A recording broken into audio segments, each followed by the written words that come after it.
Silakan duduk Bapak Ibu jemaat yang diberkati oleh Tuhan Yesus Kristus. Bola pertama saya berterima kasih kepada Bapak Gembala dan Ibu Gembala yang memberikan kesempatan kepada saya untuk membagikan kebenaran firman Tuhan. Dalam melandasi ibadah ucapan syukur pada malam hari ini, seperti tadi kesaksian dari Bapak Gembala bahwa beberapa waktu yang lalu orang tua kekasih mereka, Pendeta Lukas, telah dipanggil pulang oleh Tuhan dalam usia menjelang ke 83 tahun. Ini adalah satu rencana Tuhan yang luar biasa, bahwa semuanya boleh terlaksana dan semua telah diurus dengan baik. Karena itu malam hari ini mereka boleh bersyukur, menaikkan syukur kepada Tuhan. Bapak Ibu semua yang diberkati oleh Tuhan Yesus Kristus, pasti kita pernah mendengar lagu rohani yang sangat populer yang sering dinyanyikan oleh kita anak-anak Tuhan dalam gereja, dalam ibadah, yang berjudul Semua Baik. Syair lagu itu antara lain, semua baik, apa yang telah kau perbuat di dalam hidupku, semua baik, sungguh teramat baik, kau jadikan hidupku berarti. Tahukah Bapak Ibu siapa yang mengarang lagu ini? Lagu ini merupakan sebuah pengakuan iman tentang kebaikan Tuhan. Dan penciptanya bernama Budi Haryanto. Dia adalah seorang anak Tuhan dan dalam keadaan hidupnya yang sangat sulit. Bukan hidup dalam keadaan yang menyenangkan. Tapi Bapak ini hidup bersama keluarga dalam keadaan yang sulit. Dia juga menderita sakit dan dia punya anak berumur 4 tahun juga cacat tunarunggu, yaitu tidak bisa bicara dan tuli. Tapi ia tetap memuliakan Tuhan dan berkata Tuhan itu baik. Dan dia tetap mengucap syukur. Bapak Budi Haryanto meninggal tahun 2000, meninggalkan istri dan anak yang berumur 4 tahun, yang seorang anak cacat tunarunggu. Ia berpesan kepada istrinya, jika ia meninggal, keluarganya harus tetap setia melayani Tuhan. Itu pesan dari suami yang dalam keadaan sekarat pada saat itu. Karena Tuhanlah yang akan memelihara keluarga mereka.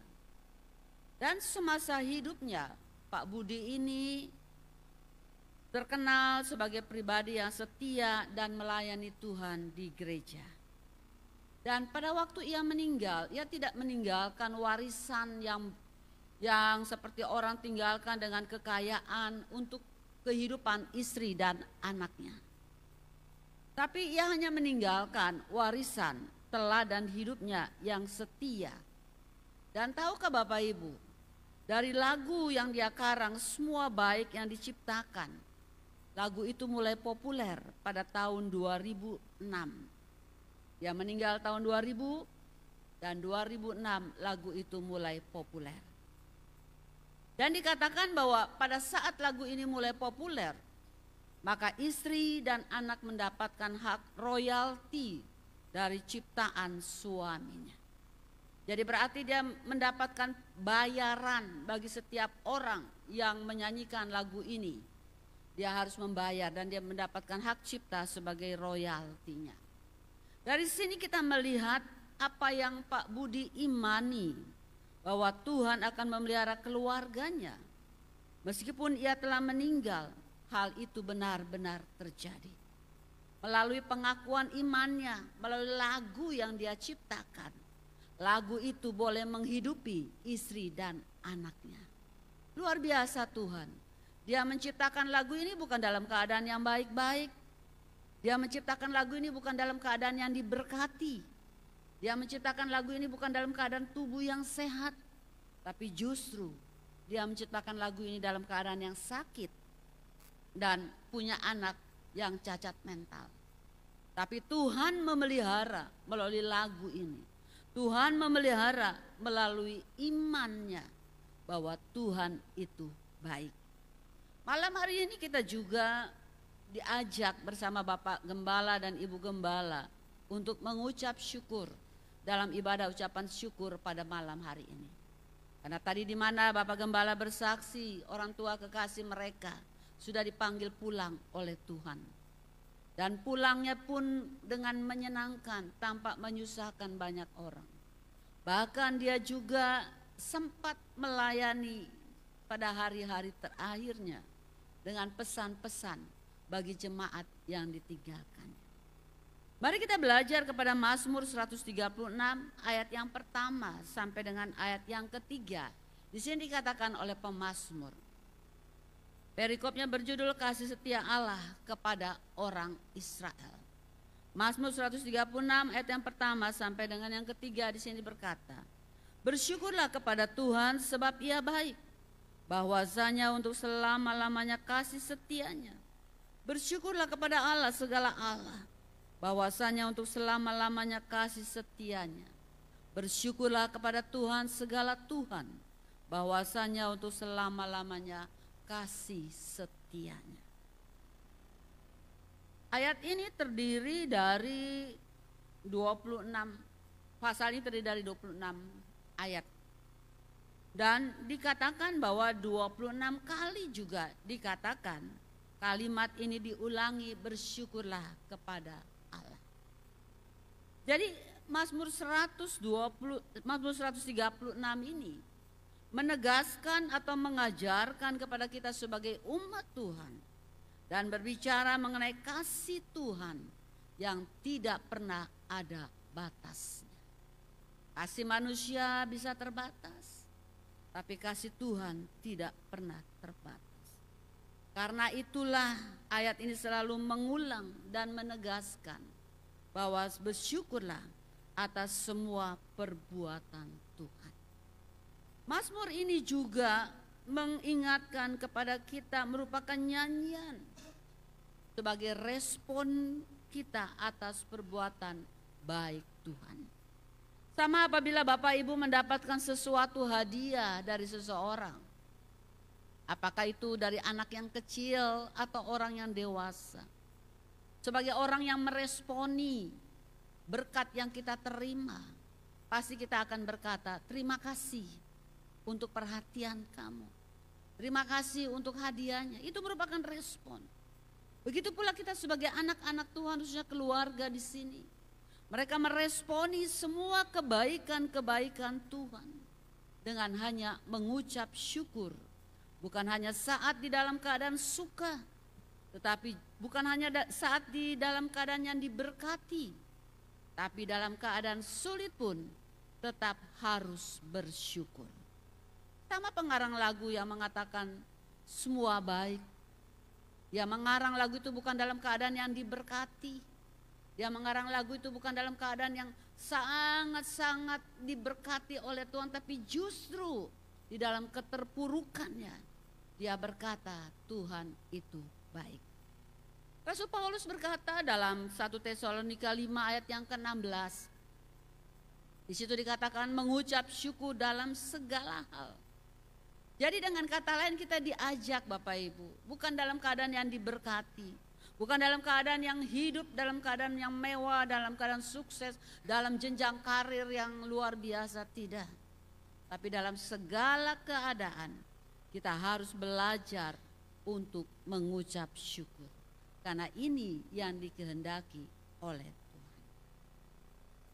Beberapa waktu yang lalu menurut kesaksian tadi, Papa kekasih dari Ibu Gembala telah dijemput pulang oleh Tuhan menjelang usia 83 tahun. Dia adalah seorang hamba Tuhan yang setia. Saya percaya dalam kesederhanaannya, orang tua kekasih ini telah membesarkan anak-anak yang Tuhan karuniakan. Saya percaya dalam segala keterbatasannya, dia telah mendidik, membesarkan anak-anaknya di dalam Tuhan. Dia mendidik anak-anak untuk menjadi orang-orang yang berhasil. Salah satunya Ibu Gembala di sini telah diberkati oleh Tuhan, diberkati dalam pelayanannya dan lain sebagainya.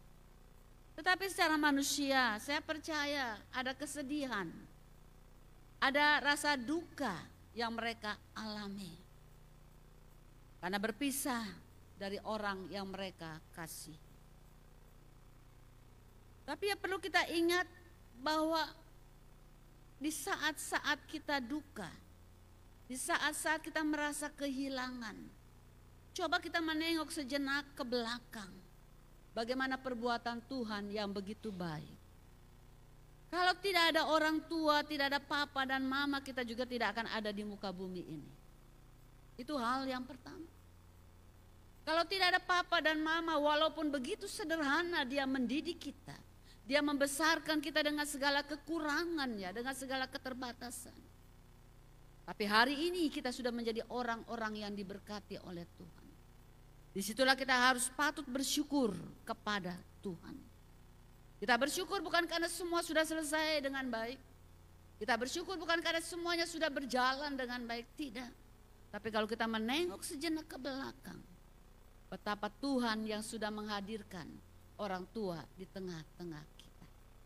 Dan orang tua itulah yang telah meninggalkan teladan yang luar biasa bagi ibu gembala dan keluarganya dan saudara-saudaranya.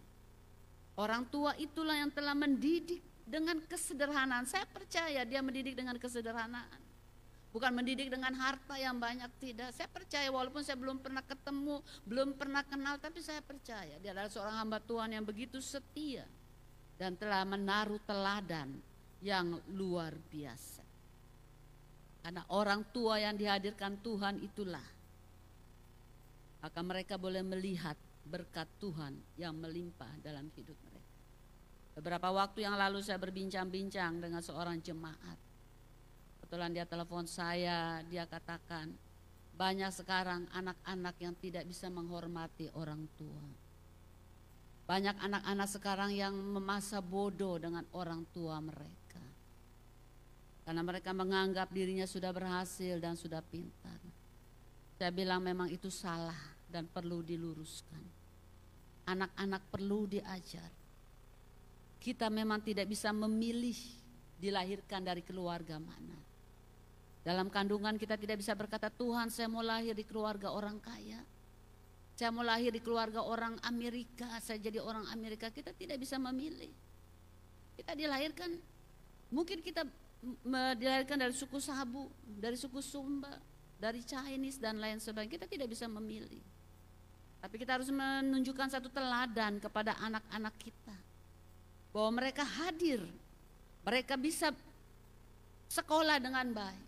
Mereka bisa menjadi orang yang baik. Itu karena orang tua yang mendoakan mereka siang dan malam.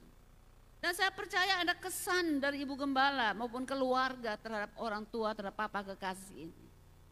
Ada kesan bahwa orang tua yang telah meninggalkan teladan yang luar biasa dari kesetiaannya untuk melayani Tuhan. Itu pengarang lagu tadi yang mengatakan semua baik, dia berkata kepada anak-anaknya, kepada anak yang tunarunggu, pada istrinya, setialah di dalam melayani Tuhan. Ini luar biasa Bapak Ibu. Karena itu patutlah kita bersyukur kepada Tuhan. Kita patut berterima kasih kepada Tuhan karena telah menghadirkan orang tua di tengah-tengah kita. Walaupun sekarang harus berpisah. Tapi ada teladan yang telah mereka berikan kepada kita semua. Dan kita patut bangga dilahirkan dari keluarga walaupun begitu sederhana. Tapi kita patut bangga karena Tuhan itu luar biasa. Karena itulah kalau Bapak Ibu baca Mazmur 136 ayat yang pertama sampai dengan ayat yang ke-26. Pemazmur selalu berkata, bersyukurlah kepada Allah. Bersyukurlah kepada Tuhan sebab Ia baik. Walaupun di tengah-tengah duka cita, walaupun di tengah-tengah masalah yang menghimpit, walaupun di tengah-tengah persoalan yang belum ada jalan keluar. Tapi mari kita belajar bukan untuk keluarga di sini saja, tapi untuk saya dan untuk kita semua. Kita belajar bersyukur kepada Tuhan sebab Ia baik. Ingat, bersyukurlah kepada Tuhan. Dalam situasi apapun, pahit sekalipun, tetap bersyukur kepada Tuhan. Tadi saya mendengar YouTube, saya buka YouTube, ada kesaksian dari seorang hamba Tuhan, seorang pendeta, di mana anak laki-lakinya telah menjatuhkan diri dari lantai yang keberapa saya juga tidak tahu. Dia seorang mahasiswa Petra. Dia menjatuhkan diri dari tingkat yang tinggi dan mati. Peristiwa itu terjadi di Surabaya. Dari kesaksian pendeta ini, saya melihat hatinya begitu hancur. Karena dia tahu, dia tidak pernah mengharapkan anaknya itu untuk mati bunuh diri dari tempat yang begitu tinggi. Dan dikatakan dalam kesaksiannya ada begitu banyak orang yang mengejek dia. Ada begitu banyak orang yang menghakimi Bapak Pendeta bersama keluarganya. Kok anak pendeta bisa mati bunuh diri? Kenapa itu dan kenapa itu? Tapi dari kesaksian Bapak Pendeta ini pada waktu anaknya mau dimasukkan ke dalam kulkas untuk mayat, untuk jenazah. Dia katakan, aku mau lihat wajah anakku yang terakhir. Dan para pelayan situ berkata, apakah Bapak kuat untuk melihat anak Bapak? Karena mukanya sudah hancur. Lalu Bapak ini, saya mau lihat anak saya yang terakhir. Akhirnya diizinkan untuk melihat anaknya sudah hancur. Dia peluk anaknya, dia menangis dan dia meraung pada saat. Dia katakan seorang bapak tidak pernah mengharapkan anak mati seperti itu. Tapi di ujung kesaksiannya dia berkata, Tuhan Yesus baik buat saya. Luar biasa. Di ujung kesaksiannya dia berkata, Tuhan Yesus baik. Walaupun di tengah-tengah masa yang pahit seperti ini, tapi Bapak Pendeta ini masih bisa berkata, Tuhan Yesus baik. Bagaimana dengan kita pada malam hari ini dalam ibadah ucapan syukur? Bisakah kita berkata, Tuhan Yesus baik? Bukan hanya Bapak Gembala dan Ibu Gembala yang merasa kehilangan Papa kekasih mereka. Saya percaya dengan kita diajaknya untuk ibadah ucapan syukur, mereka menyatakan bahwa Tuhan itu baik. Jadi sekarang Bapak Ibu termasuk saya sendiri, mari dalam keadaan apapun juga kita boleh belajar berkata, Tuhan Yesus baik. Kalau kita punya pengalaman-pengalaman bersama dengan Tuhan pada waktu-waktu yang lalu, kita mengingat semua perbuatan baik Tuhan. Dalam situasi yang sulit bagaimanapun, seperti pengarang lagu Tuhan baik, seperti Bapak Pendeta yang kehilangan anaknya menjatuhkan diri dari lantai yang paling atas. Dia seorang mahasiswa di Petra. Dia melihat muka anaknya begitu hancur. Tapi pada akhirnya dia berkata, Tuhan itu baik buat saya. Walaupun dia tidak mengerti kenapa itu harus terjadi. Walaupun dia bertanya kenapa Tuhan izinkan hal ini terjadi. Tapi dia berkata, Tuhan itu baik. Malam hari ini mari, bukan hanya Bapak Gembala dan Ibu Gembala yang berkata Tuhan Yesus baik. Telah memanggil pulang Papa kekasih mereka dalam keadaan begitu damai. Papa mereka dipanggil pulang oleh Tuhan. Bahkan Tuhan masih memberi kesempatan untuk melayani di hari-hari terakhir. Dan mereka berkata Tuhan itu baik. Dan kita juga malam hari ini saya mengajak kita untuk tetap berkata, Tuhan Yesus baik. Amin. Kita berdiri bersama-sama, kita akan nyanyikan satu pujian dari semula telah kau ciptakan.